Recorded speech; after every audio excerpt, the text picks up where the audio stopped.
Changing the equation to me means that it's focusing on your relationships and the value they can bring to your life. So it's the little things in life, like how can I help someone, how can I brighten their day, and how much it pays off just to be kind.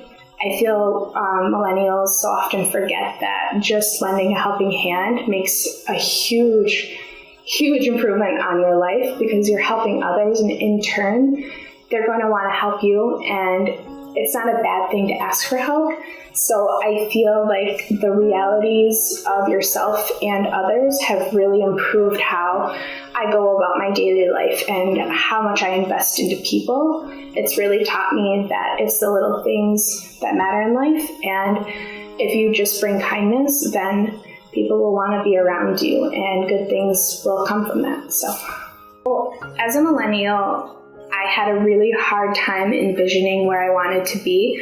I knew I had big dreams, but that's all they were. They were just dreams. It was things like, I want to be a millionaire, or I want to accomplish this life goal of traveling, but it's never, how do I get there? And it wasn't until I read the book that I realized that it's okay to have big dreams.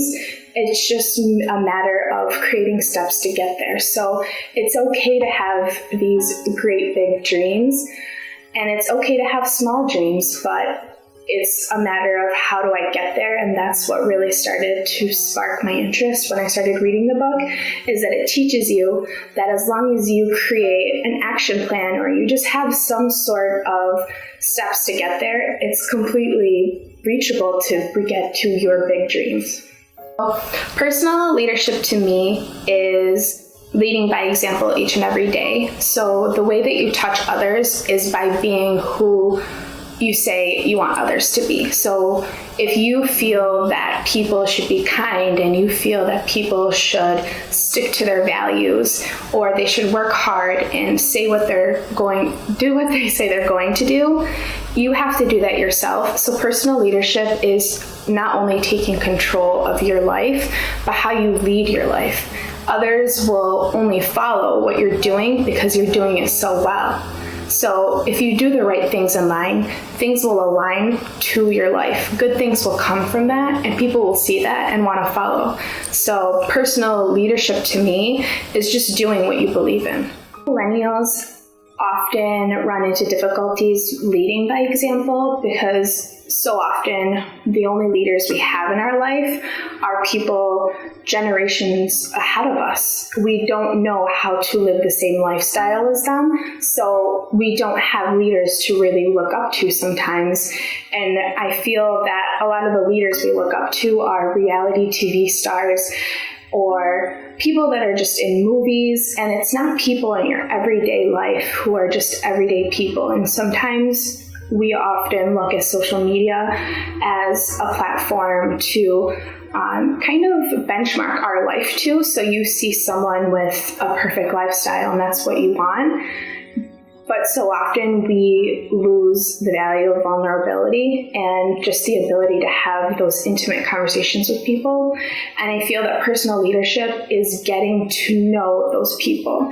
It's breaking those barriers and getting to know how do you help others get to where they want to go, and in turn, they'll help you. So like I said before, good things spread and they attract other good things back to your life. Bridging the gap between millennials to me is that it's not that we're in two different lifestyles, because we both have experienced the same things in life. We have the same environments. It's that in order to bridge the gap, we need to put each other in each other's shoes. So this works also between generation to generation. So one way to really bridge that is to understand where the other person is coming from and what they've experienced in their life. Just for example, a younger millennial like myself, we were in first grade. I was 6 years old for 9/11. I've had very big life events happen since I was developing. So my trust in people is a lot differently. My outlook on life, it's very short and you have a short window to accomplish those big dreams. So it's, how do I get there? And things that aren't purposeful don't matter to me. So often that comes off as a selfish generation.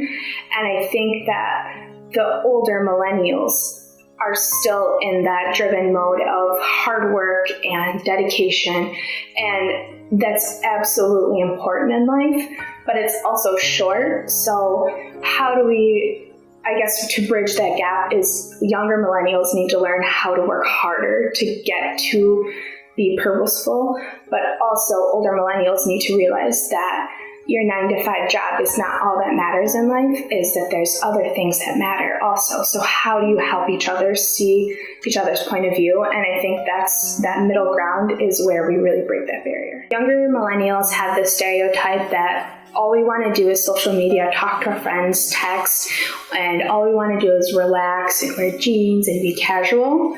And I think that we often get that stereotype that it's a bad thing.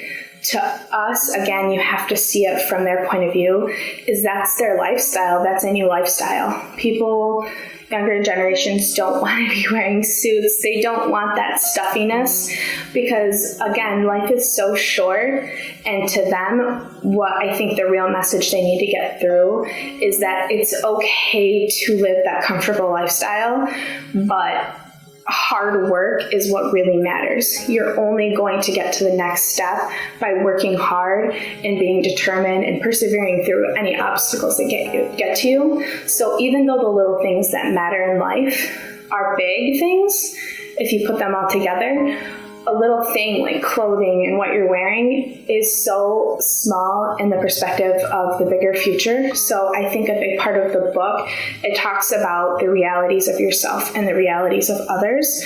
So I think that really spoke to me because it made me reflect on myself. What am I good at? And how does that come across to others? And also the realities of others is that their life isn't perfect. Social media is not the end-all be-all. And I think that younger millennials need to understand that it doesn't matter what you're doing or how you're doing it. It's just those basics in life, those core values that matter. So again, they could be wearing a 9-to-5 job. They could be wearing suits all day, and they could be completely ignoring the personal aspect of a human relationship.